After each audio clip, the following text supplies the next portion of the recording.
stood in the kitchen at 7:43 p.m. watching the clock, watching her marriage slowly disappear. The course had been ready since 630 point. The candles had burned low, and when the front door finally opened, she smelled it. Her perfume. Her husband walked in, loosened tie, distracted eyes, and said 4 words she had been quietly dreading for over a year. Want a divorce. 10 months pregnant, alone, betrayed. Most women would have collapsed. Picked up the wooden spoon, turned off the stove, and started planning. What Garrett didn't know, what no one in that carefully constructed domestic life understood, was that the quiet woman making pasta sauce in a grey sweater owned $17 billion. For 3 weeks, she was about to acquire his company. Story will show you what real power looks like, not the loud kind, but the kind that moves in silence, acts with integrity, and rebuilds from the inside out. Until the end, you'll carry something from this story for a long time. If you've ever made yourself smaller for someone who didn't deserve it, this is for you. This video, drop a comment below, share it with someone who needs to hear it, and subscribe so you never miss a story like this. Clock above the stove read 7:43. She had been watching it for 40 minutes, not obviously. Not the way a suspicious woman watches a clock, just the way a woman who has been watching her marriage slowly come apart watches everything carefully, quietly, with a precision she wishes she did not have. The sauce and all the stuff had been ready since 6:30. Claire turned the burner to its lowest setting again. She heard the front door open, heard his keys drop on the entry table. She heard the particular sound of a man who does not expect to be held accountable. Unhurried, unconcerned, slightly irritated at the inconvenience of arriving home at all, she turned to face him. Garrett stopped in the kitchen doorway. He was still in his suit, jacket on, tie loosened but still knotted. His hair had that disturbed look it got when he ran his hands through it repeatedly. He did that when he was constructing something. A story, an explanation, an exit. She noticed in the half-second before he spoke, the smell roses. Her perfume. She wore cedar and white tea. Clean, simple. She had worn the same one for 3 years, and he had never once bought it for her again after the first bottle. This was roses. Warm and obvious in someone else entirely. "We need to talk," he said. She set down the wooden spoon. "Okay," she said. "I want a divorce." Kitchen went very still, not silent. The refrigerator hummed. A car passed outside on the wet street. The sauce made a small, steady sound against the pot. But underneath all of it, something absolute had arrived, like a temperature drop, like a door swinging open onto cold air. "Say that again," she said. "I want a divorce, Claire." He was not looking at her directly. He was looking at a point slightly above her left shoulder. She had seen that look before. In board meetings, in negotiations. The practiced non-gaze of someone who has rehearsed this moment until it felt like something other than what it was. "I have been thinking about it for a long time. Think you know. It is not working." She put her hands flat on the counter. Her stomach was round beneath her soft gray sweater. 7 months along. 7 months of this child growing inside her. And her husband was standing in the doorway with someone else's perfume on his collar, telling her it was not working. She said, "I am not going to be talked out of this." His voice sharpened. "Do not do that thing where you make it a conversation and we go in circles. I am telling you clearly, I want out." She looked at him. She really looked at him. 36 years old. Dark hair going silver at the temples. The jaws she had once thought was the most beautiful thing she had ever seen.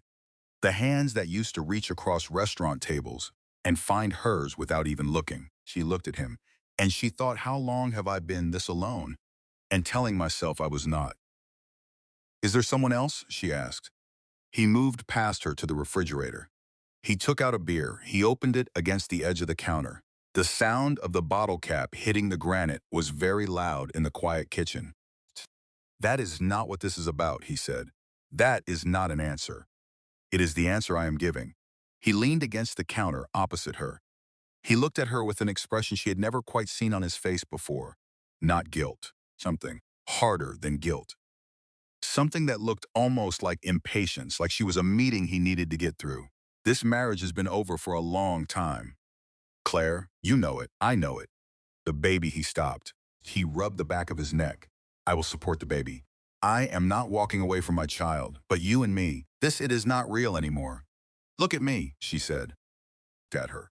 Is there someone else? The pause lasted exactly 4 seconds, she counted. This is not about anyone else, he said. She had lived with this man for 3 years. Knew exactly what it sounded like when he lied. Okay, she said. He blinked. Okay, I heard you. She turned back to the stove. She turned the burner off. She moved the pot. Her hands did not shake. She was surprised by that. Later, she would understand it was not strength. Exactly. It was shock wearing the costume of composure. I am going to need some time to think. I would appreciate it if you used the guest room tonight. Something moved across his face. She could not fully name it. Relief, she thought, that the scene was not going to be a scene, that she was going to manage this the way she managed everything. Quietly, without mess, he said, "Of course, we can talk more tomorrow," she said. "We will." He took his beer and went upstairs. She stood in the kitchen. She listened to his footsteps above her, his bedroom door, the guest room door, the sounds of a man settling in somewhere. He had no business being comfortable. She looked at the beer bottle he had left on the counter, a wet ring of condensation on her granite. She looked at it for a long moment. She picked it up, poured it. Down the sink, she cleaned the kitchen, she put the food away. She turned off the lights. She went to the living room and sat on the couch in the dark and let herself feel the exact shape of what had just happened. Not the full shape. Not yet. Just the outline. His perfume. The 4-second pause. The specific flatness of his voice. When he said it was not about anyone else. God, she thought, I was so stupid. The signs were all there. She pressed both hands flat against her stomach. The baby moved, a slow, rolling motion, like a question being asked from the inside. I know, she thought. I know. I am sorry. She sat in the dark until midnight. She went to her office, the room at the back of the house, tall windows facing the garden, bookshelves on 2 walls, her father's old desk, which she had refinished herself the year she took over the company, and the second desk with 3 monitors where she actually worked. She sat down. She opened her laptop. She had 42 emails. She answered the ones that needed answering. She reviewed a document from the Oslo partners. She drafted 3 responses and saved them for morning review. She worked because that was what she did when the world rearranged itself. Thought. She organized. She planned. And she had, as it happened, quite a great deal to plan. Because here was what Garrett Whitmore did not know. Here was what no one in this quiet domestic life, this carefully constructed ordinary life, fully understood. Claire Ann Whitmore was not simply a stay-at-home wife. Get. She was not simply the woman who made 3-hour sauces and remembered every birthday and kept the household running with the smooth efficiency of something that appears effortless because the effort is entirely invisible. She was the sole heir to the Whitmore Group, a private investment conglomerate with $17 billion in assets under management. And in 3 weeks, the Whitmore Group was scheduled to complete the acquisition of a mid-sized technology company, Mercerholt Solutions, Garrett's company. Just the company he had spent 8 years building from 2 people and a lease on a second-floor office in the financial district to 200 employees and a market position that had attracted exactly the right kind of attention. Her kind of attention. Claire looked at her hands in the blue light of the monitors. She had never told him, not exactly hidden, not exactly revealed. In the year before they met, she had been taking a deliberate break from being an heiress, from being a name, from being a portfolio and a set of expectations. She had wanted 1 year of being just a person. Stance. And then she had met Garrett at a friend's dinner party, and he had been warm and funny and genuinely curious. And he had not Googled her before their first date. And he had treated her like a person because he believed she was one. She had let herself be believed. She had planned to tell him many times. But the early months of loving someone are fragile, trust, and the truth of what she owned felt like something that could break the new and delicate thing they were building. And then they were engaged, and then they were married. And her two lives had stayed separate in the way that complicated things sometimes do when the person involved does not know how to find the right moment and keeps waiting for one that never quite arrives. She had been waiting for right, never came. And now he was in the guest room with her baby kicking in her stomach, and the smell of roses still faintly in the kitchen air. She opened a new email. She typed Warren's name in the subject line. "We need to talk in the morning," she wrote, early. "Something has changed." She sent it. Sat back in her chair. Outside, a light rain had started against the garden window. The sound of it was steady and neutral and had nothing to do with anything. "I'm not crazy," she thought. "I know what I saw. I know what that pause meant, and I know exactly who I am." She did not know it yet, but he was about to find that out, too. She woke at 5:14. Always woke at 5:14 on the bad nights. Some old insomnia habit she had never been able to explain and had stopped trying to. The other side of the bed was empty and had been for some time, 2 months at least. Steve. He had moved to the guest room gradually, the way bad things happen gradually, in increments small enough to explain away. He came home late. He did not want to wake her. She was sleeping poorly because of the pregnancy. She had told herself all of those things. She got up carefully, put on her robe, walked to the bathroom. She looked at herself in the mirror. Dark circles, hair loose around her face, stomach round and undeniable. The face of someone who has been carrying too much for too long and has been telling herself it is fine. Washed her face, she brushed her teeth. She moved through each action with deliberate attention. One thing at a time, the way she got through hard morning. At 7:15, her phone buzzed. A text from a number she did not recognize. She almost did not open it. She opened it. The message had no greeting, no signature, 5 sentences. "Know who your husband has breakfast with on Tuesday mornings. Restaurant a meal.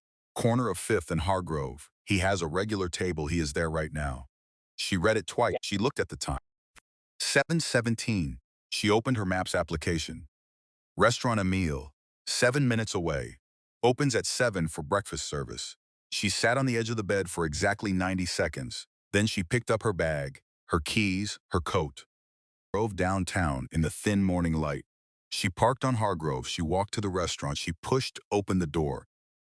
It was a nice place. She had walked past it many times. White tablecloths, dark wood. Just the particular amber warmth of an establishment that has been the same for 30 years by deliberate choice. The host looked at her. She was visibly entirely pregnant, in a charcoal coat, with an expression that invited no discussion. "I am meeting someone," she said. She scanned the room.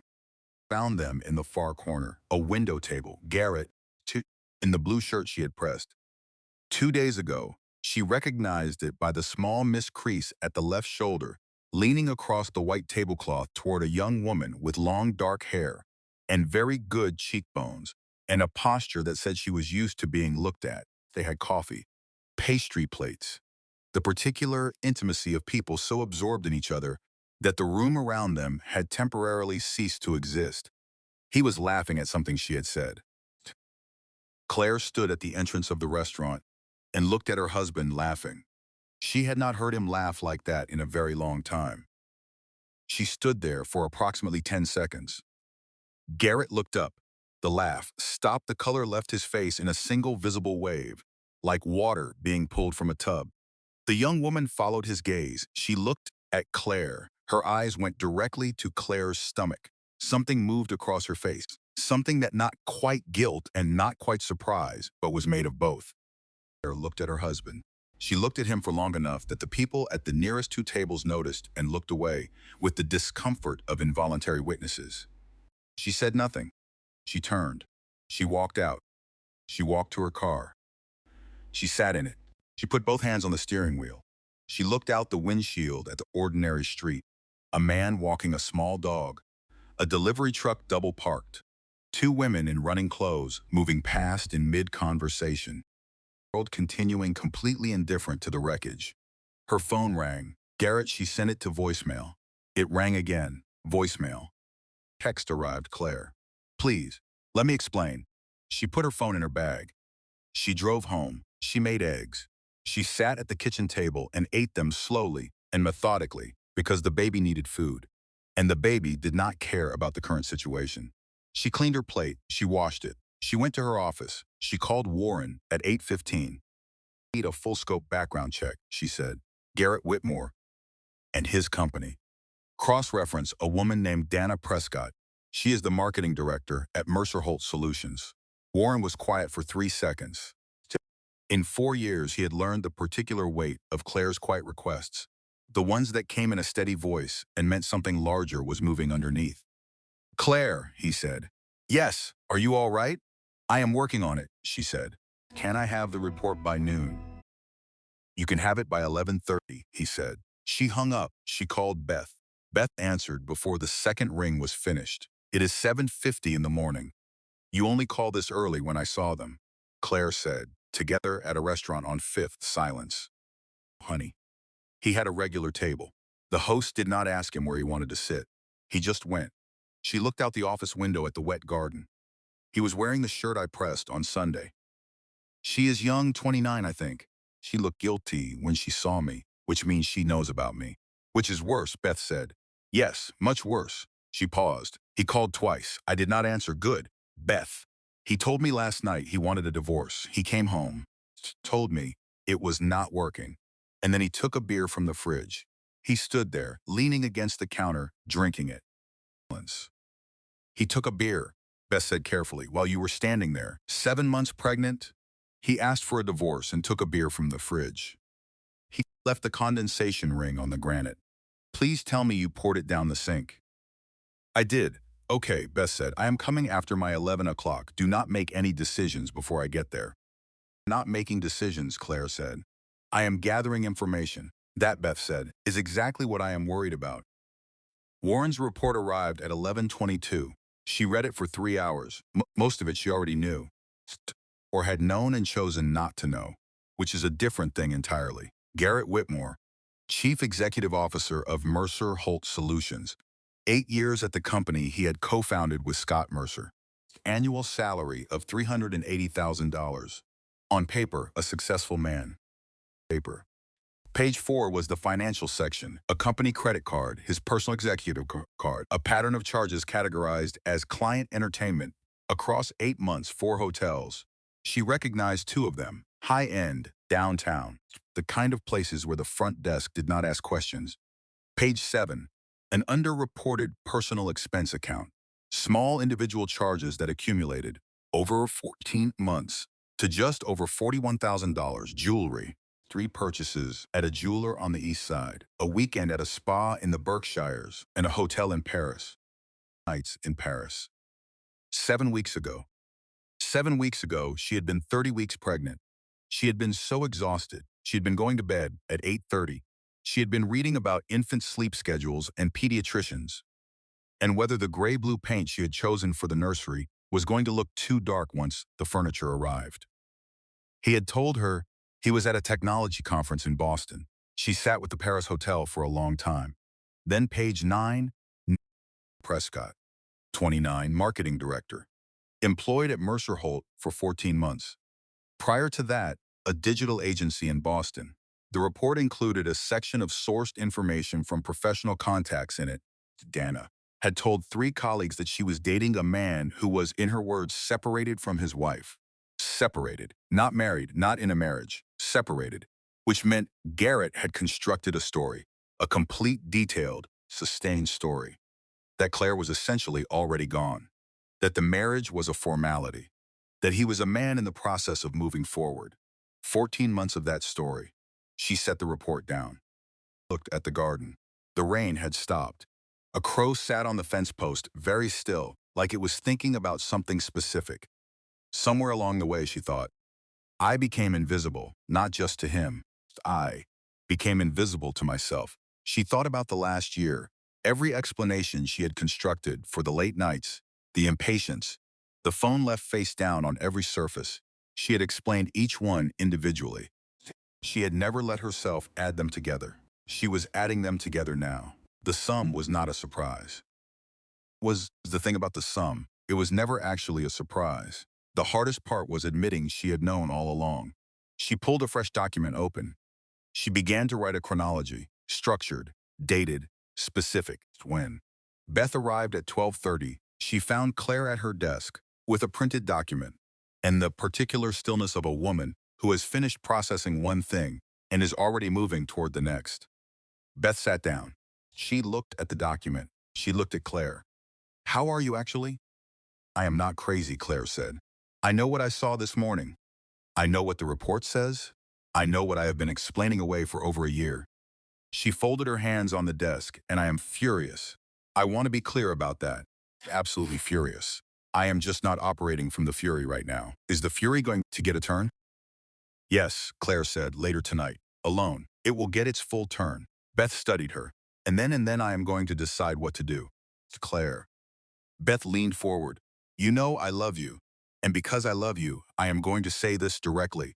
You have been managing everything in this marriage for a long time, including the parts that were not yours to manage. You made yourself smaller and quieter and more convenient, and it did not matter at all."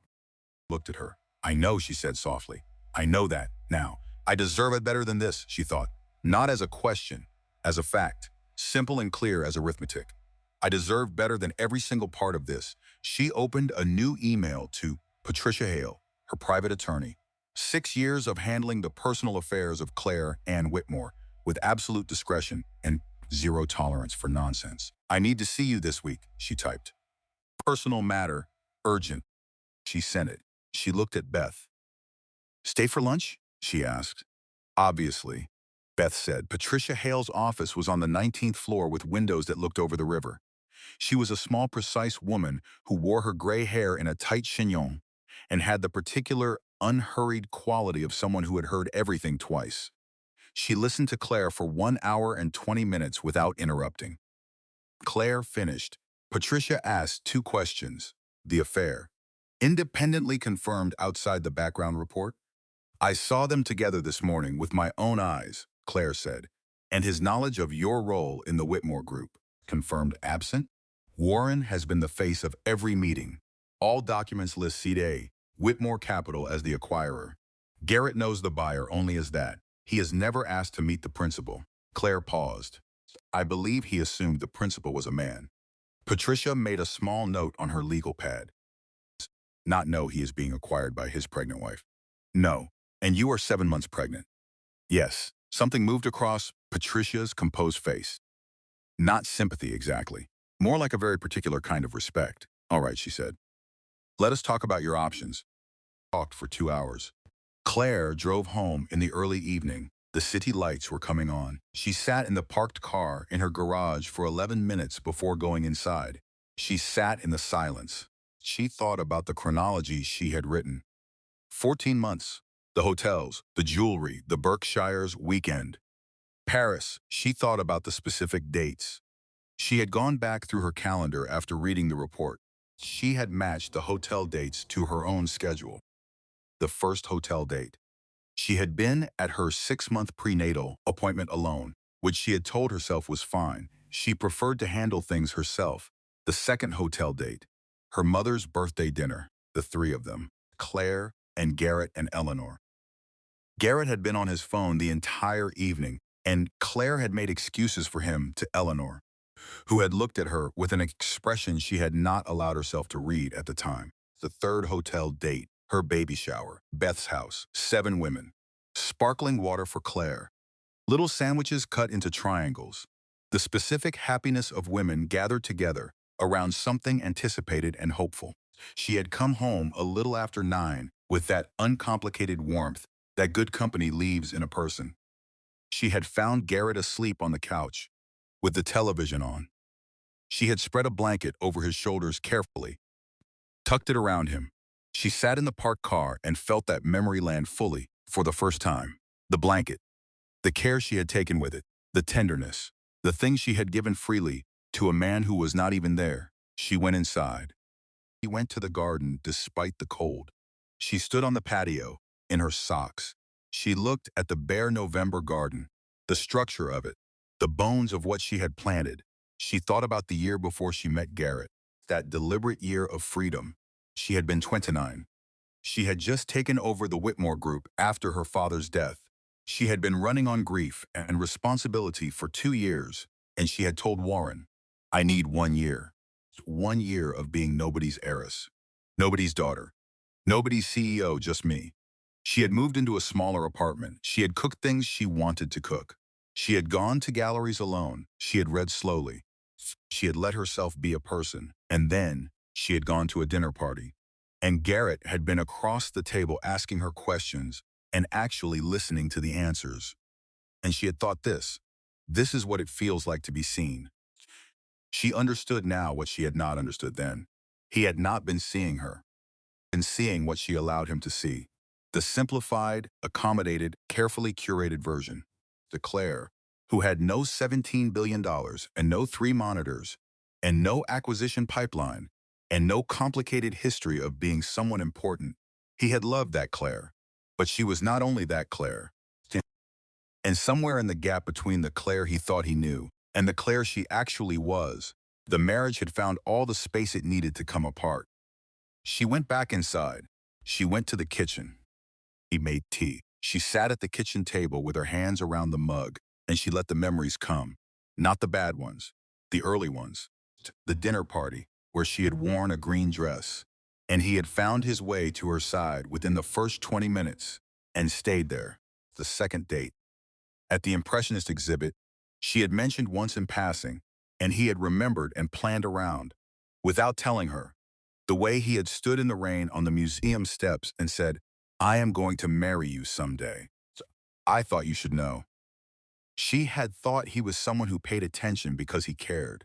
She understood now that he had paid attention in the early days because he was pursuing something. And once he had it, the attention had migrated elsewhere, to the next pursuit, to Dana. He sat with the grief of it, not the anger that would have its turn. Right now she gave the grief its turn.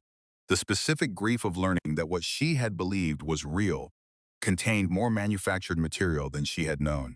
Test. The grief of memories suddenly viewed through a different lens. The vacation in Maine where he had been distracted, and she had told herself it was work stress. The Christmas where he had seemed present enough, but she had felt somehow off-center and had blamed herself for it. She could see it all now, the whole map of it. The ache of tainted memories, she thought. That is exactly what this is. The memories themselves were real. She had lived them. She had felt what she felt. That did not untaint, but it did not mean they were nothing. She had loved him. That had been real. The loss of that was its own particular grief, separate from the anger and the humiliation. She gave it its full weight. Then she folded it carefully and set it aside, because her phone was ringing. Warren. The Oslo partners want a decision on the property by Thursday, he said. Thursday is fine. I will have it to you by Wednesday evening, she paused. Warren, what is the current status of the Mercer Holt closing on track for 3 weeks out? The fourth term was resolved. Yesterday, we are in final documentation. Good, do not change anything. Proceed exactly as planned. Understood. A pause. Claire. Garrett's attorney called our legal team today. Routine pre-closing confirmation, nothing unusual. Are you managing, she said. That is what I am afraid of, he said, which was almost exactly what Beth had said. She filed that away. She hung up.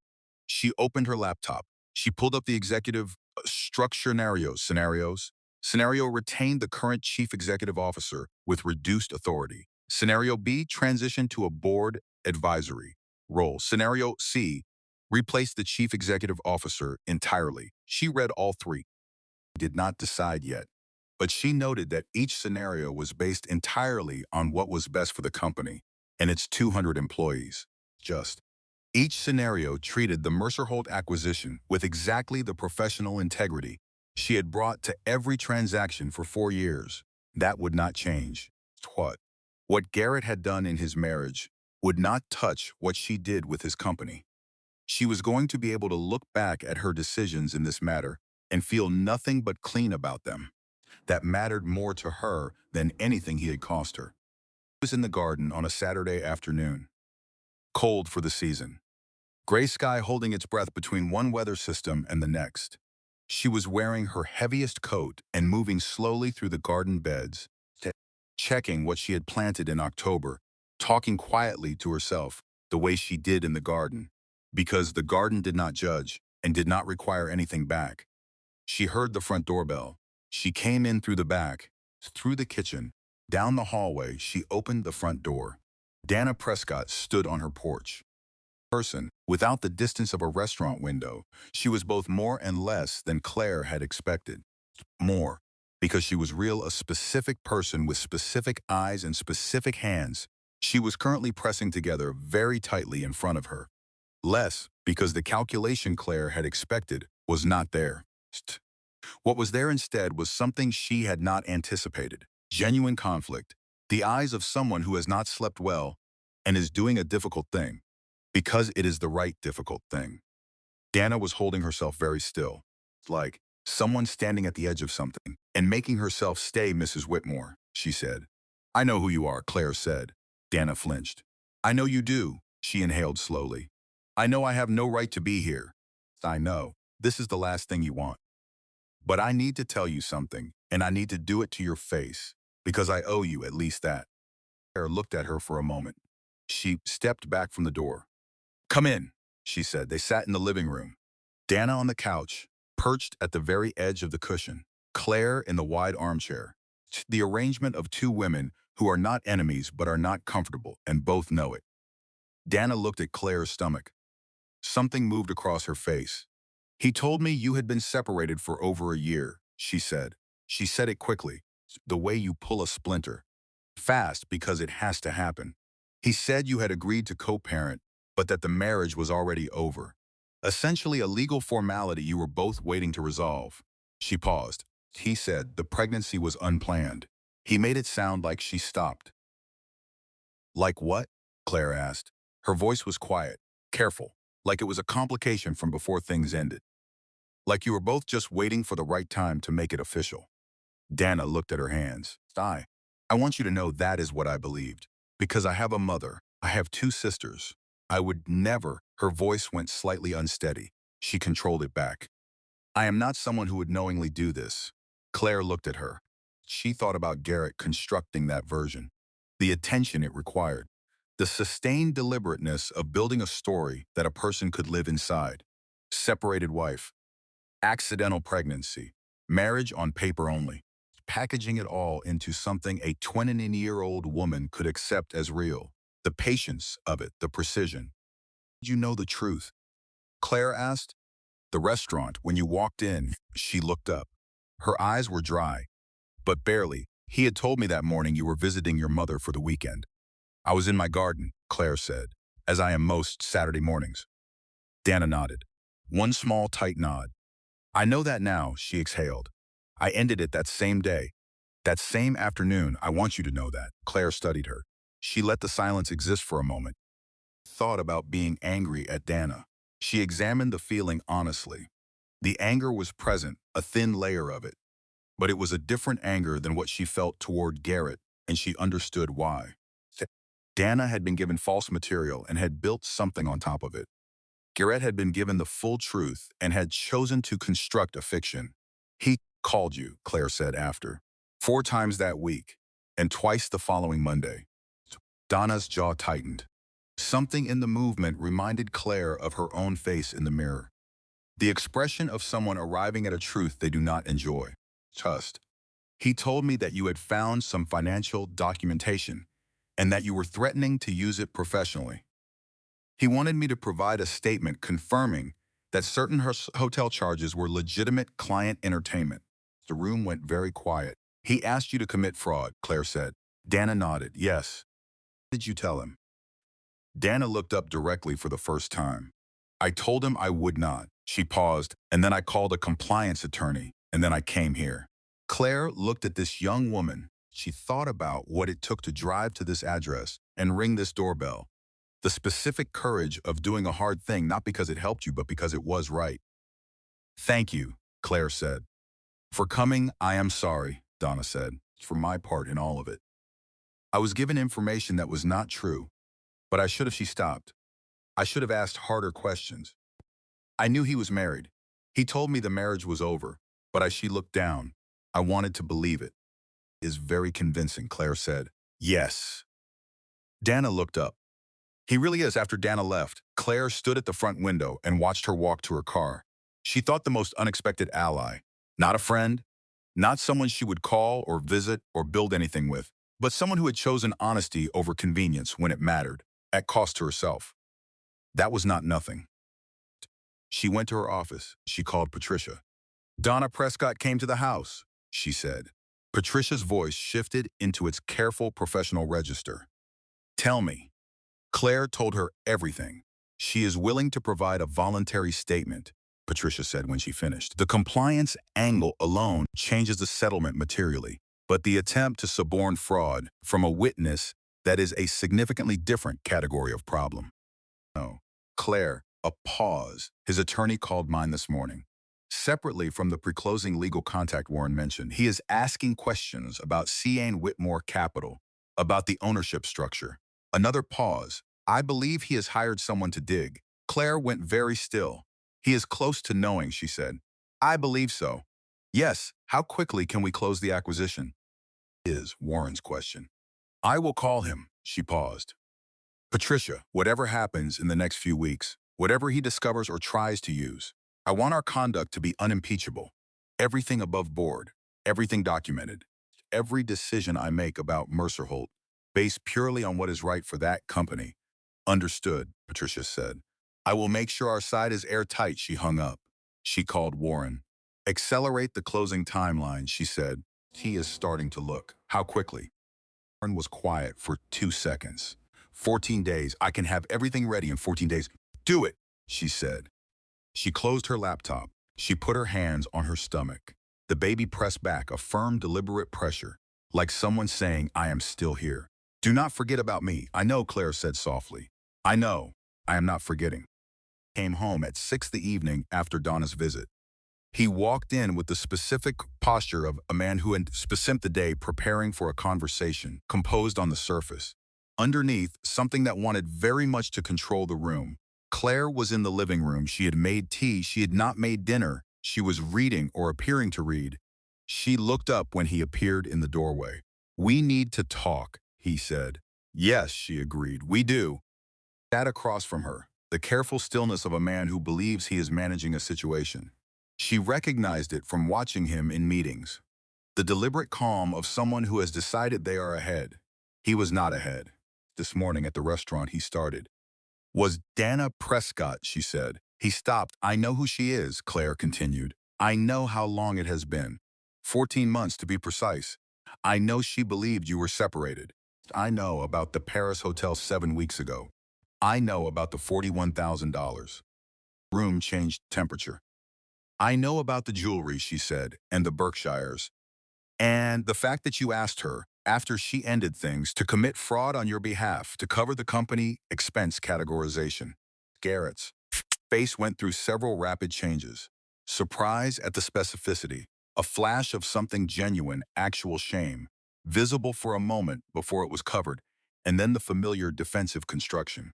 I was not planning for it to happen like this, he said. Which part specifically, any of it? He leaned forward, the posture of a man trying to reclaim ground. Claire, I know this is terrible. I am not pretending otherwise. But this marriage has not been working. You have to acknowledge that. I was working on this marriage every day, she said. Every day for the last year while you were somewhere else, you work on everything. His voice had an edge she had heard before, directed elsewhere, never at her. That is the problem. Everything is a project. The house, the pregnancy. Me, you manage everything. Claire, you do not live in anything. I felt like a task on your Toto list. She looked at him. She sat very still. He is doing this, she thought. He is turning this into my failure. He is standing in the wreckage he created and pointing at the thing I was standing on. You felt like a task, she said. Her voice was very quiet, the specific quiet of something about to stop being quiet. Yes. While you were charging hotels to your company card, while you were taking your girlfriend to Paris, while I was at my prenatal appointments alone, because you were too busy to come. She held his gaze. While I was at my baby shower, which your girlfriend can apparently confirm, since you told her I was visiting my mother. He looked at the floor. I have a report, she said, a thorough one. I have the dates. I have the amounts. I have Donna's account of what you told her. And I now have her statement confirming the nature of the expense misrepresentations and the fact that you asked her to participate in covering them. She paused. I am not saying any of this to wound you. I am saying it so we can be honest with each other. For possibly the first time, he said nothing for a long time. How? He finally asked. I know. How did you get a background report with that level of detail? Who are you paying for this kind of Garrett? She looked at him directly. Due diligence is a standard part of any acquisition process. He looked up. Something shifted behind his eyes, a door opening onto something he was not prepared for. What does that mean? He said slowly. She looked at him. Made a decision. Not the full truth. Not yet, but enough. I am careful, she said. I have always been careful. That is all. She stood up. She set down her tea. I am going to meet with my attorney this week, she said. I would suggest you do the same. We can begin the process through our respective lawyers. I would prefer to keep things civil for the sake of the baby. She walked toward the door. Claire, she paused. I would also suggest you call your accountant before you call your attorney. There are some expense categorizations that will need to be addressed before the acquisition closes. The silence that followed was the specific silence of someone discovering the floor has disappeared. What acquisition, he said. His voice had changed entirely. The managed calm was gone. What closing? She looked at him. The fear on his face was unmistakable now. Garrett, she said. She was in the kitchen the next morning when he came downstairs early. He had not slept. The evidence was in every line of his face. The careful version of himself had not been able to reconstitute overnight. I need to know what you know about the company expenses, he said. I know enough, that is not. He stopped. He put his hands flat on the counter. Claire, I am asking you directly. What do you know and who gave it to you? Run thorough processes, she said. That is all. Are you involved with the acquisition? With Whitmore Capital? How are you, Garrett? She turned to face him. Her voice was steady, clear. The person you should be talking to is your attorney. Make that call today. She took her tea. She went to her office. She closed the door. Heard him in the hallway a few minutes later. On the phone, voice urgent and low, not quite panicked. Getting there, she sat at her desk. She thought about the anger. It was fully present now. Not the quiet old controlled kind she had been managing. Something larger. The righteous kind. The kind that comes when you have given everything and been treated like nothing. Tossed.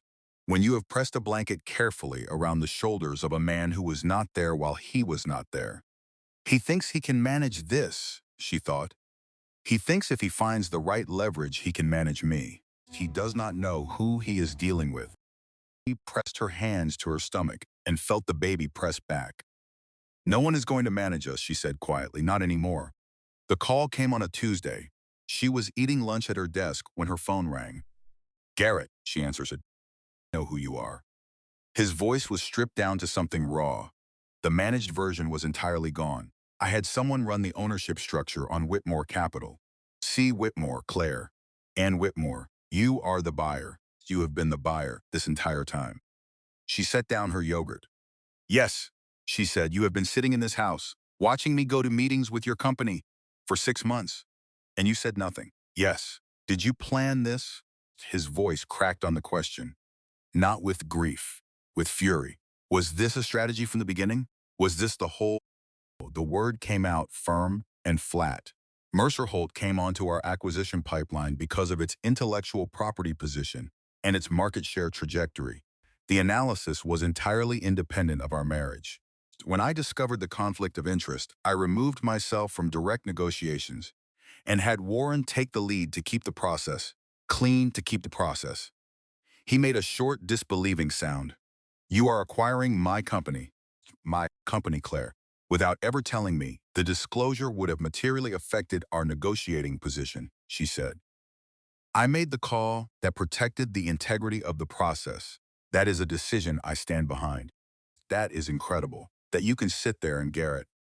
Her voice had gone very quiet, the specifically quiet kind. You conducted a 14-month affair. You charged $41,000 in personal expenses to your company account. You took your girlfriend to Paris while I was 30 weeks pregnant. You told her our marriage was already over, and you asked her to commit fraud to cover your tracks. She paused. You would like to discuss what is acceptable. Silence. Very long, specific silence. I want to renegotiate the acquisition terms, he said finally. His voice had hardened, the calculation returning. You are the buyer. We can renegotiate. That is not how completed negotiations work. I will pull the company from the deal. I will take it to the full board and I will kill it. You have 3 of 7 board votes, she said. I have done the analysis. You do not have the votes to stop this, she paused. And if you attempt to use the board to kill a deal they have unanimously approved, I will have no choice but to present the full compliance documentation to the board's audit committee, including the expense account, misrepresentations, just, including your attempt to solicit a fraudulent witness statement. You are threatening me. I'm telling you what the terrain looks like, she said. I do not want to go anywhere near that territory. I am asking you not to force me to. She let that land. The executive retention terms are fair. They are standard. They reflect what your role deserves based on actual performance metrics. Take them. He said nothing. And Garrett, she kept her voice even. Professional. I want you to hear me say this clearly. What I do with Mercer Holt is based entirely on what is right for that company and the people in it. Not on our marriage, not on what you did. The 200 people who work there deserve that separation. He hung up without a word. She set down her phone. She sat at her desk. Thought about the anger. It was still there, large and righteous and very specific. But it had a shape now. It was not the blind kind. It was the kind that knows exactly what it is angry about and has decided what it will and will not do with the fuel. She was not going to burn anything down. She was going to build something. She picked up her phone and called Scott Mercer. Test. She had been debating this call for a week. Scott answered on the second ring. Claire, there was something immediately different in his voice, not surprised. Prepared. No, she said. I figured it out 3 days ago, he said. The name Whitmore. I should have connected it earlier. He paused. I want to apologize. Scott, no, let me say it. He exhaled. I knew about Dana, not from the beginning. It's about 6 months in, I confronted him twice. He denied it. I let myself believe the denial because the alternative meant I had known and done nothing, and I did not want to be that person. Another pause, but I was that person. I just found a way to tell myself I wasn't. You looked fine, he said. Every time I saw you, you seemed okay. I told myself that if things were really bad, you would seem less okay. I used your competence as permission not to act. He stopped. That was wrong, she said. It was the acquisition. He said, I want you to know. I support it fully. The company needs this transition. The people in it need this structure. He paused. And whatever Garrett tells you or tries to do between now and closing, you have my vote. She stood at her office window. Below her, the garden moved in a light wind. Thank you, she said. I should have said something sooner, she said again. But thank you for saying it now. She hung up. She sat down at her desk. She thought about Scott's words. You looked fine. I used your competence as permission not to act. She thought about all the ways she had looked fine. All the ways she had made fine look effortless. All the people who had used her effortlessness as permission to ask for nothing and offer nothing and stand at a comfortable distance while she managed everything alone. Starting over feels impossible, she thought, but staying feels worse. Not anymore. It did not feel impossible. It felt necessary. It felt, if she was honest, like the first clear breath she had taken in a very long time.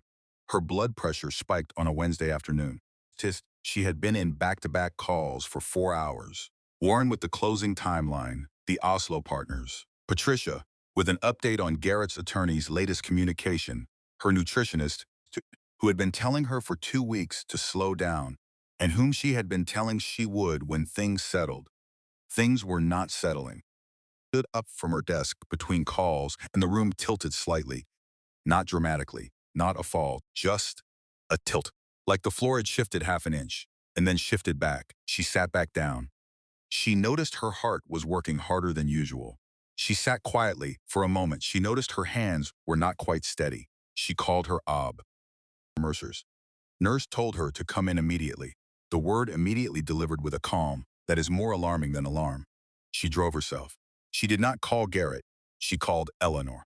Eleanor answered in two rings. Sweetheart, I said, I'm on my way to the doctor, Claire said. It is probably nothing.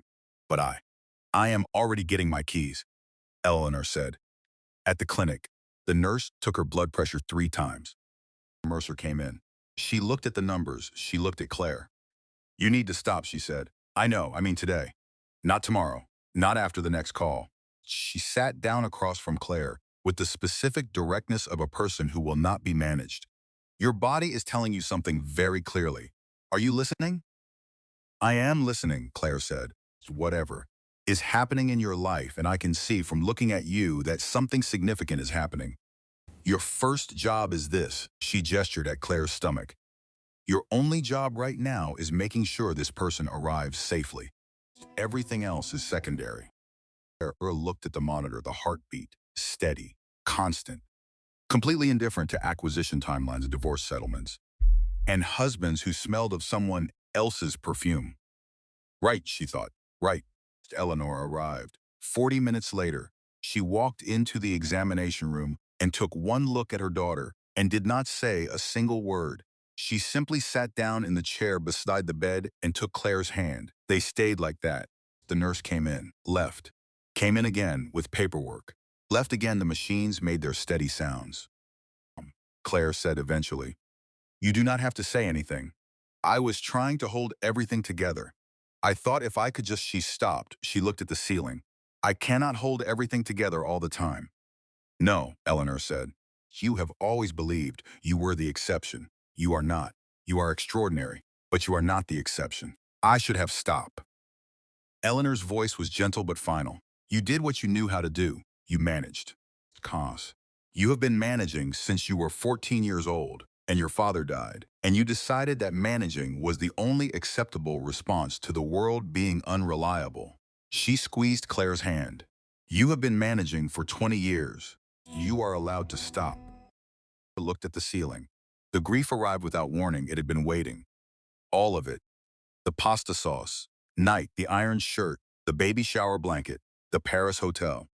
The photograph she had seen on the monitor last week of her daughter's face in profile. The small, precise nose, the curve of the cheek, the person she had not yet met who was already someone specific. All of it arrived at once, she cried. Not the careful, contained kind, not the managed kind, the full kind, the kind that comes from somewhere below the floor of ordinary feeling.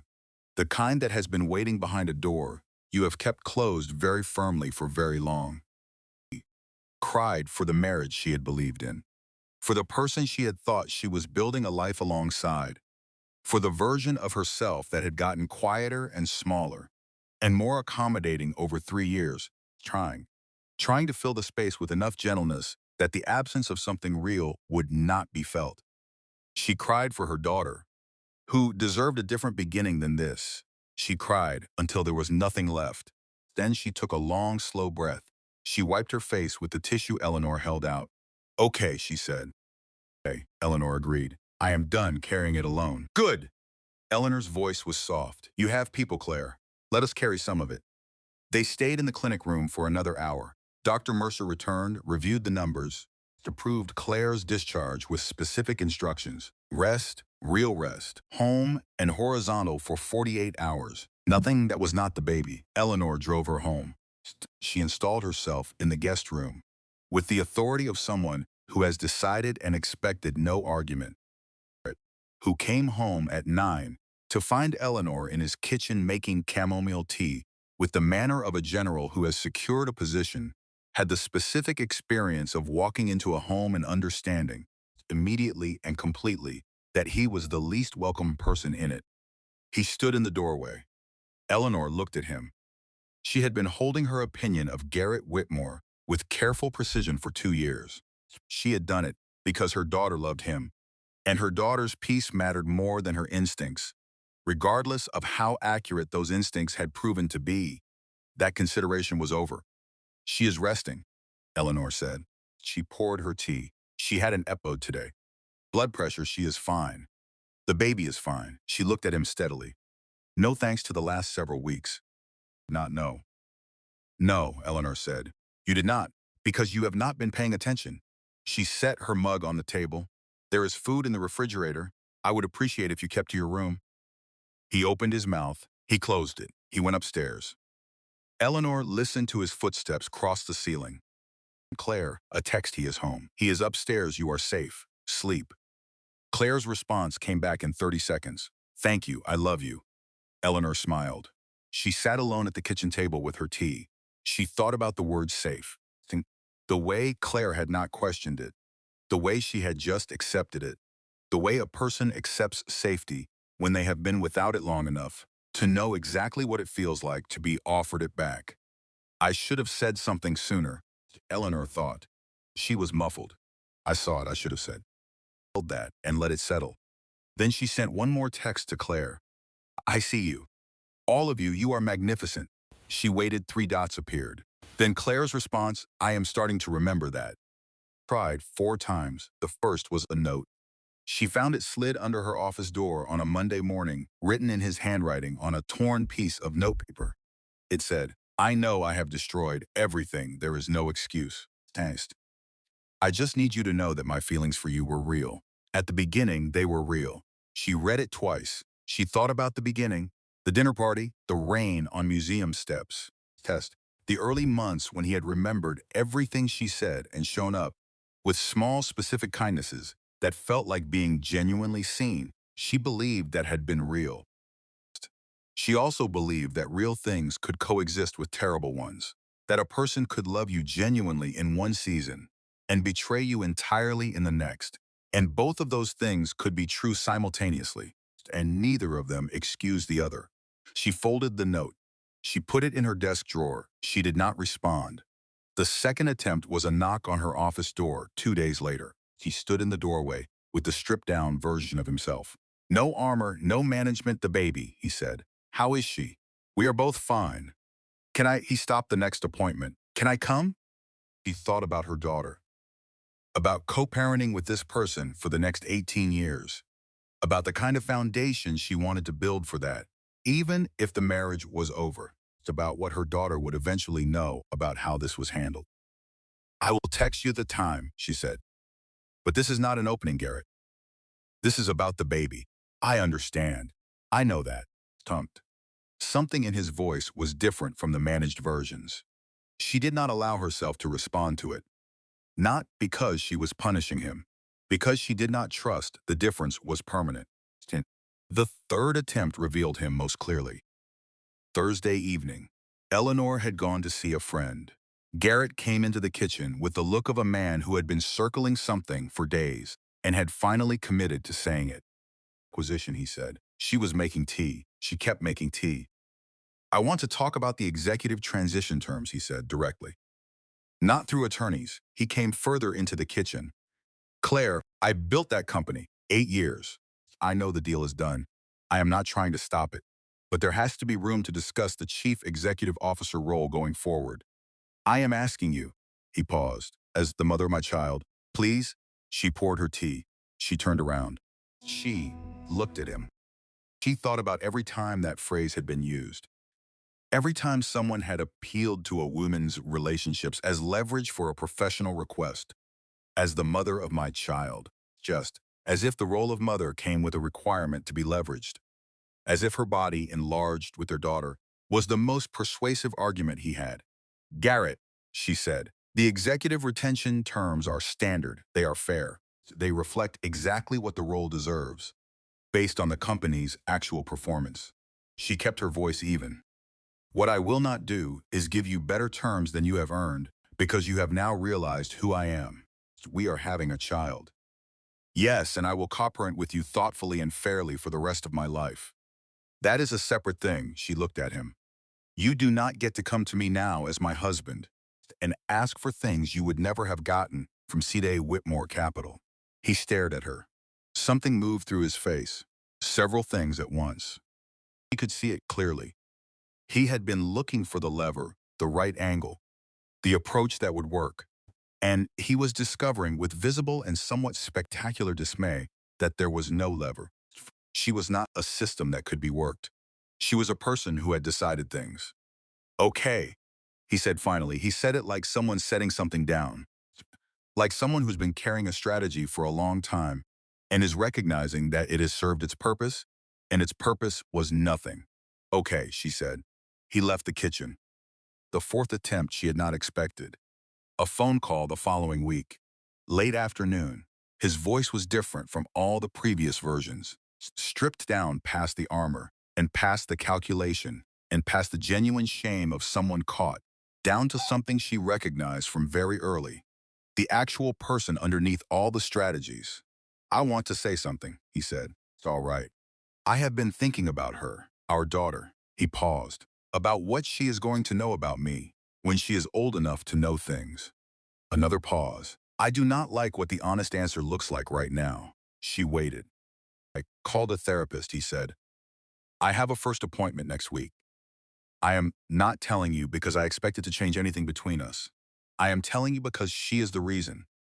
Because I want to be someone she can, he stopped. Then, someone worth knowing.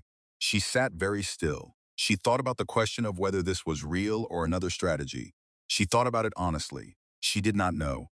She could not know yet. Possibly he did not know either. That is the right reason, she said. I know I. He stopped again. I think I was afraid of you. He said it slowly, like something he had arrived at with effort. You were so complete. You knew who you were. You did not need me to tell you. And somewhere in that, I started feeling unnecessary. And instead of talking to you about it, I went looking for someone who needed me to be the larger person in the room. She sat with this, thought about it carefully and honestly. There may be truth in that, she said, and the right place to take it is to your therapist, not to me. Not right now. She paused. I am not the person who can help you understand it. He said. I just needed you to know it was not entirely. He stopped, that it was not nothing. Us. No, it was not nothing, she said. That was never the question. A long silence. She is going to be remarkable, he said quietly. Claire said. She is. The next morning, Eleanor made breakfast. They sat at the kitchen table in the early light, the two of them, with eggs and tea, and the comfortable silence of people who do not need to fill space. Mom, Claire said, I have been thinking about what comes next. Tell me I want to be here, she said. Actually here. Not managing this house from an office with 3 monitors while I manage a portfolio and a pregnancy and a divorce simultaneously. She looked out the window at the garden, the bare November structure of it beautiful in its bones. I want to take 3 months. Fully present Warren runs the day-to-day. I stay in for major decisions, but I want to be in this kitchen, in that garden, available to this baby in a way that is not scheduled nor listened. I have been using work as a place where I can be certain, Claire continued, because certainty in the marriage was hard to find. Work is where I know exactly who I am and what I am capable of, and I have been leaning on that certainty when the other parts of my life did not offer it. She paused. I do not need that anymore. I am going to be certain here in my life, in my actual life. Eleanor looked at her daughter for a long moment. Your father used to say, she said, that the company can replace a CEO. Your children cannot replace a parent. The hierarchy of what is irreplaceable tells you how to spend your time. Claire looked at her mother. The hierarchy of what is irreplaceable. Let that land somewhere true. Robert wants to meet you, Eleanor said then. A slightly different tone. Slightly careful. Robert the architect, Claire said. Eleanor stared at her. How do you have been texting someone at 11 every evening for 6 months and smiling at your phone in a way that is very specific? Claire said. I notice things. Eleanor looked briefly flustered, which was rare enough to be remarkable. I could have told you sooner, she said.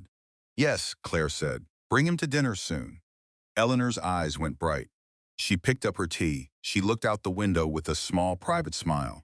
Claire watched her mother and thought about what it meant to rebuild. Not from grief, not from loss, but from the bones of what was real, working upward into something new and true. She thought she could do that. She thought, just sitting in this kitchen with this woman who had done exactly that before her, that she could do exactly that. Warren came to the house on a Friday. He arrived at 2 in the afternoon with a post-acquisition integration preview and a small box of shortbread from the bakery on Fairfield, which he set on her kitchen counter without comment, because he had known her since she was a child. And he knew she liked shortbread, and he knew that the gesture of the thing mattered. They sat in her office. He went through the numbers, everything on track. Retention rates higher than projected. The new operational structure generating early positive signals. 3 key engineers who had been in flight risk territory had signed extended contracts. He put the folder on her desk. He said the board wants a celebration lunch for the deal team. They want you there. Not Warren Aldridge representing Whitmore Capital. They want the principal. Looked at him. I know, it is time, he said simply. I know. She paused. Schedule it for the week after closing. I want to be there. He nodded. He stood to leave. At the door he turned. What are you going to name her? She looked at him for a moment. She said, Maggie. Warren's face did something it rarely did. That was your grandmother's name, he said. Yes, my father talked about her. He said she was someone who carried quiet power. He said she could walk into a room and change the temperature of it without making a sound. Warren looked at her. He was describing you, he said. He just did not know it yet. Something warm and solid settle in her chest. Not pride, something quieter than pride. Something more like recognition. Warren, she said, thank you for 4 years of this, for running interference, for every meeting you took, so I did not have to be in the room for being careful with me. He was not by nature an expressive man, but his face did something real, and she let herself see it. Your father, he said, would say, you handled every piece of this exactly right, and so do I. He picked up his briefcase. The measure of a person is how they do the right things when they are hard. You did the right things every time when they were very hard. He left. She sat at her desk. He looked at her garden. She thought about her father, who had built something and handed it forward, who had died before she was old enough to ask him the questions she now needed answered, whose absence she had been carrying for 20 years, and had built out of the carrying that the discipline and the precision and the particular capacity for principled decision-making that had gotten her through the last several weeks, without a single choice she would need to take back. She thought he would be proud, not of the company, of how she had moved through this. The closing meeting was on a Thursday at 10 in the morning. Room, B, 23rd floor, Riverview. 16 people. Claire arrived at 9:55. She had dressed deliberately, a deep navy suit she had bought 4 years ago for the first major acquisition she had led after taking over the company. Her father's Rolex on her wrist. Hair up, the kind of outfit that does not announce anything, but communicates everything. Warren was already there. He looked at her when she walked in and gave one small nod. The room filled. Mr. Holt's board settled on one side of the table. Legal team, investment bank representatives. Scott Mercer arrived and looked at Claire across the room with the expression of someone who has done a wrong thing and done the right thing about it and is living somewhere between both. Garrett came in at 9:58. He looked like a man who had not slept properly in 2 weeks, which was accurate. He saw her immediately. His face went through several things in rapid succession. Tech. She watched them move across his features and felt nothing that she was ashamed of. He sat down. He looked at the table. The meeting began. Documents. Signatures, the methodical language of a major transaction moving through its final stage. Numbers confirmed. Conditions met. Representations and warranties stated for the record. The closing coordinator moved the process forward with the calm efficiency of someone who had done this many times. Claire answered questions directly. She signed where indicated. She referenced clauses by page number without looking them up. She was entirely and simply herself in this room, which was exactly what the room required. 20 minutes in, Garrett's attorney Harrison raised an objection to the executive retention language, a last-minute attempt visible from across the table. The language had been agreed to and signed off 3 days prior. The room stilled. Claire looked at Harrison calmly. The executive retention clause was finalized on Tuesday, she said. Are you indicating that Mercer Holt is rescinding its agreement on an already executed document? Harrison hesitated. He looked at Garrett. Garrett was looking at the table. We feel there may be additional considerations, Harrison started. Harrison? Garrett said it quietly. Stop. Harrison stopped. The room was very quiet. Looked up. He looked at Claire directly. The first fully direct look she had received from him since the kitchen 3 weeks ago. No managed gaze, no practiced composure, just his face. Withdraw the objection, he said. Garrett, I withdraw it. Harrison withdrew it. The meeting continued. 35 minutes later, it was done. Every document signed, every line initialed, every condition met and confirmed. Andrew closed the final folder with the quiet satisfaction of someone whose work was complete. The room began to disperse. Handshakes, professional courtesies, the comfortable, controlled movement of people who have completed something. And then the wrong door opened. The secondary door at the far end of the conference room that connected to a smaller waiting area. Dana Prescott walked in, stopped when she saw the full room. She had not expected the full room. She looked at Garrett. First, he looked at her. The particular specific stillness of two people whose story has arrived at its final point. Then she looked at Claire. Something passed between them across the width of the conference room. Not warmth exactly, not sympathy. Something more complicated and more honest than either of those. The specific look of two people who have been on opposite sides of the same lie and have both, in their own ways, chosen truth over convenience. Dana looked back at Garrett, said, clearly and without dramatics, I wanted you to know that I submitted a voluntary statement to the company's compliance officer this morning about the nature of the expenses on your executive account. She paused. See, I wanted it on record before today, so there could be no question about the timing or the motivation. She paused again. The statement confirms that those charges were personal in nature and were represented as business entertainment. The room was entirely still. Every person in it was very carefully not looking at any other person in it.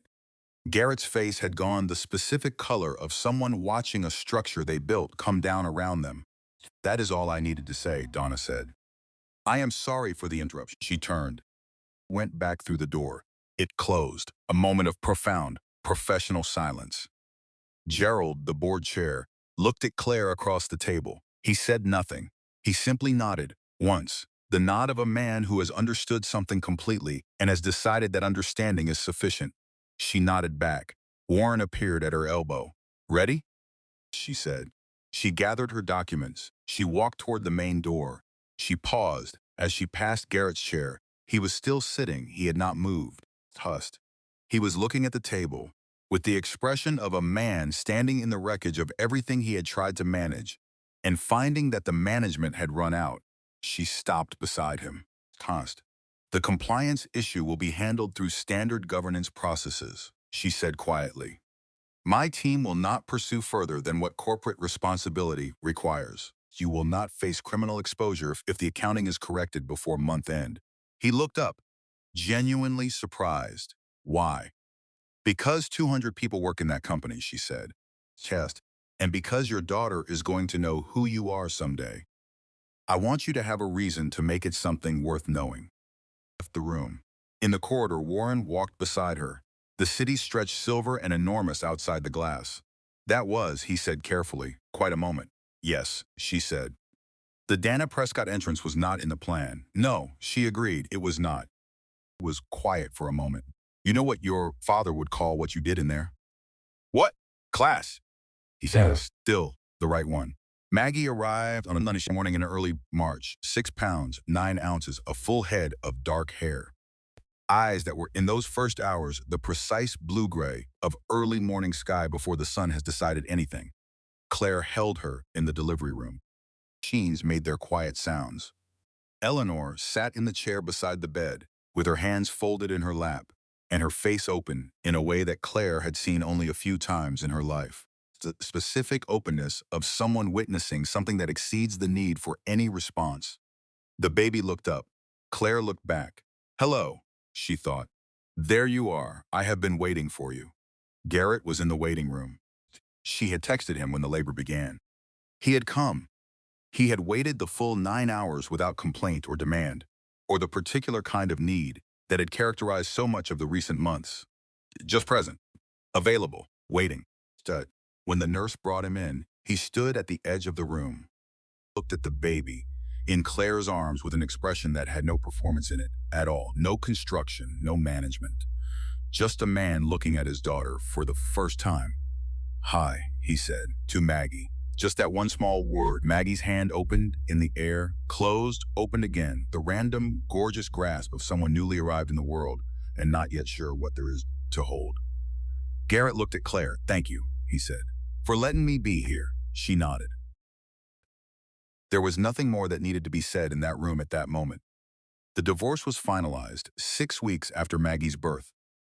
Patricia sent the confirmation on a Wednesday afternoon. Claire read the email, closed her laptop, and went to the garden. January in the garden is its own kind of beautiful. Everything bare, everything structure. The bones of what was planted showing clearly, the outline of what will return, the patient architecture of things that know how to wait. She stood in the cold in her coat and breathed the cold air and thought about the journey, the pasta sauce night, the condensation ring on the granite, sitting in a parked car for 11 minutes, unable to go inside. The bathroom floor at 2 in the morning, the hospital monitor, and the steady sound of her daughter's heartbeat, indifferent and absolute. Conference room. Dana, walking through the wrong door, Gerald's one small nod. Warren and his father's watch. Eleanor texting Robert at 11 in the evening, with a smile she could not quite contain, and Maggie's hand grasping the air. She thought about the woman she had been at the beginning of this. She had been a careful person, a deliberate person, a person who paid close attention and managed everything with precision and had built, out of those qualities, a company worth $17 billion and a domestic life of such seamless competence that the people inside it had taken it entirely for granted. Including herself, she had taken herself for granted. She had made herself small as an offering. She had arrived in her own marriage at reduced capacity, believing that the fullness of who she was would be too much. She had thought, if I quiet myself enough, if I make myself easy enough, if I accommodate enough, the love will be adequate. She had been wrong about that, not about the quietness. The quietness was hers. It was real and it was good. Not about the carefulness or the deliberateness or the precision. Those were hers too. What she had been wrong about was the arithmetic she had built around them. The equation that said she had to be less so that he could feel like enough. He never loved me, she thought clearly, standing in the bones of her January garden. He loved the version of me that did not require him to be more than he was. She let that be completely true. She stood with it, and then she let it be the past. Because here was the thing. On the other side of losing what was not real, she had found what was. She was still gentle, still quiet, still deliberate and careful and precise. But the gentleness was hers now. Not a performance, not an accommodation, not a strategy for making herself easier to love, just hers, just who she was, and she was staying there. 6 weeks after the divorce was finalized, the integration lunch happened. 20 people in a private dining room on the 22nd floor. Claire walked in at noon. The room stood, not because protocol required it, because she was in it, because they had spent 7 months negotiating with the Whitmore Capital. And now the principal was here in full, and the room was adjusting to the actual size of what they had been dealing with. She walked to her chair, sat down. She looked at the faces around the table. Gerald, the board chair, watching her with the expression of a man who has recalcitrated completely and will never again make the particular mistake of assuming he knows the dimensions of a person based on what they have chosen to show. Scott Mercer, raising his water glass across the table, she raised hers back. Warren, beside her, was quiet in the way that means everything. She thought, sitting at that table, about who she was. Claire Ann Whitmore, gentle, deliberate, quiet, careful, precise. The woman who had made pasta sauce for a man who did not deserve it, who had pressed a blanket around his shoulders while he was somewhere else, who had explained away 14 months of evidence because the truth was too large to look at all at once. and who had, when the truth arrived in full, stood up in it and done the right things. Every time. When it was hard, she thought about her daughter, 6 weeks old, home with Eleanor right now, reviewing the ceiling with her serious and specific attention. She thought about what she was going to tell her, not the terrible parts, not to burden, to arm. She was going to tell her, the world is going to ask you to arrive softened. People are going to suggest, in ways large and small, that you would be easier to love if there were less of you. Not listen, not once, not for a single convenient second. The right people do not ask you to be less. They find you at full capacity, and they say, there you are. Like they have been waiting for exactly this. You will know them when you meet them. They will feel like air instead of an apology. To the team, she said. She raised her glass. Team. The room replied she drank.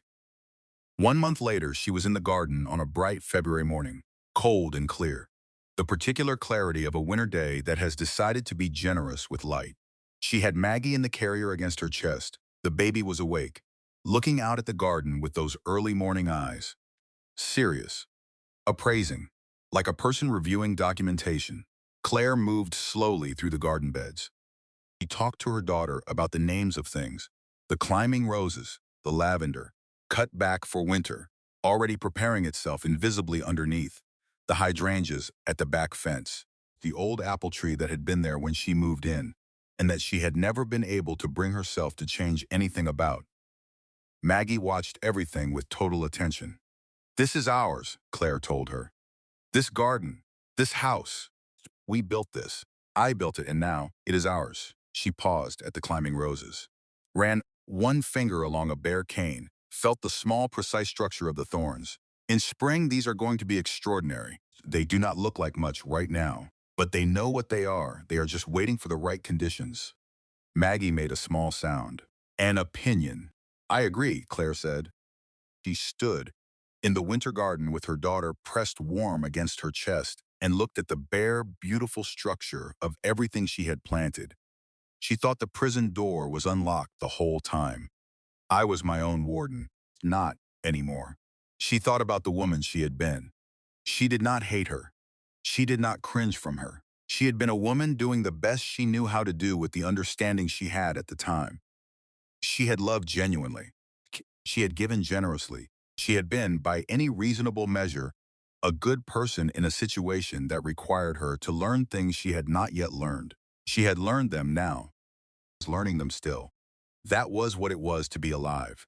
That was what it was to be moving through time, with your eyes open. You learn things, sometimes at cost, sometimes at great cost. Then you carried the learning forward and you tried to spend it wisely. She felt, standing in the garden, something she had not expected. Not happiness exactly. Something quieter than happiness and more durable. Peace. Tentative and real, and specifically located in the body, in the chest, in the particular place that had been tight. For so long she had stopped noticing. The tightness was gone. Breathed, she breathed again. The morning light moved through the bare branches of the apple tree. Below the surface, invisible, patient, certain, spring was already preparing. Okay, Maggie, she said softly. Let me tell you about what comes next. And her daughter pressed warm and specific against her heart, listened with complete and total attention. She already knew, as if she had always known, that this woman, this quiet, gentle, extraordinary, entirely complete woman, was exactly enough. She always had been. She was staying there now. A moment in this story that I cannot stop thinking about. Claire, 7 months pregnant, alone in the dark living room at midnight, pressing both hands against her stomach while her baby moved inside her. She wasn't crying, she wasn't screaming. She was thinking. Right there is the first lesson. The most powerful response to betrayal is not reaction, it is clarity. The world falls apart around us. The instinct is to burn something down, to match pain with destruction, to make sure the person who hurt you feels it. Claire did something harder. Sat in the dark, let herself feel the full shape of what had happened, and then she went to her office and worked. to escape, not to avoid, but because she understood something most people never learn. Dignity is not determined by what someone does to you. It is determined by what you do next. The second lesson is about the cost of making yourself invisible. Claire had spent 3 years quietly accommodating, pressing blankets around shoulders that were never really there, making 3-hour sauces for a man who didn't come home, explaining away late nights, face-down phones, cold silences. Had arrived in her own marriage at reduced capacity, believing that the fullness of who she was would somehow be too much. Here is the truth, that this story holds like a mirror. We do not lose ourselves all at once. We lose ourselves in small surrenders. One explanation, one accommodation, one moment of deciding that keeping the peace matters more than telling the truth, including the truth to ourselves. The sum of those moments is always larger than any single one of them. One day you sit in a parked car for 11 minutes, unable to go inside your own home, and you realize, I've been alone in this for a long time. I just wasn't willing to add it all up. Third lesson, and perhaps the most important, is about integrity under pressure. Claire held $17 billion.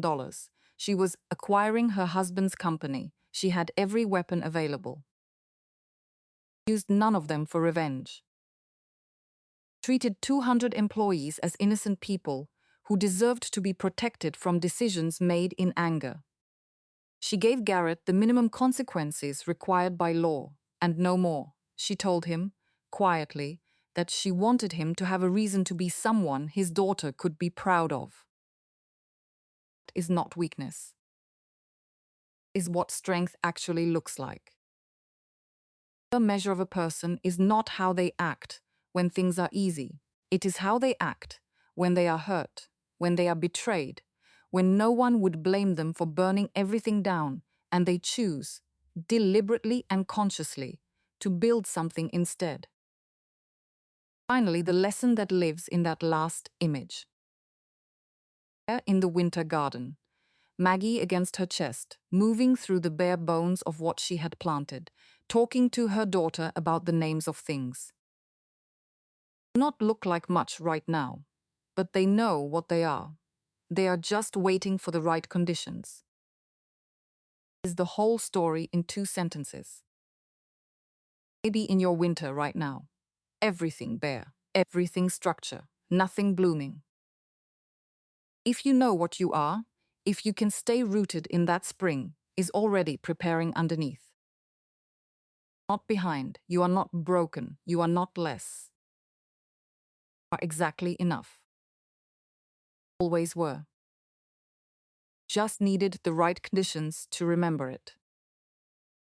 For staying until the end. If this story moved something in, you share it.